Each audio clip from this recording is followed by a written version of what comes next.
মানে এখন আমরা যেখান থেকে নৌকে উঠলাম ওখানে যাবো,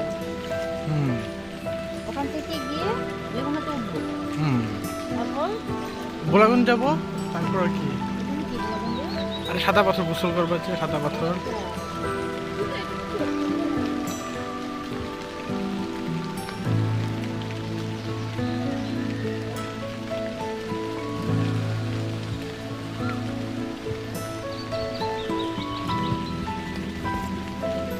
ওই একটা নৌকা ঢুকছে।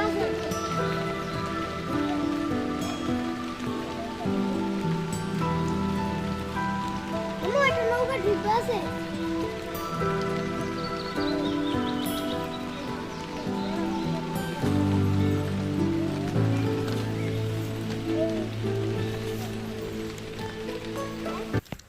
শশা হলো কোথায়?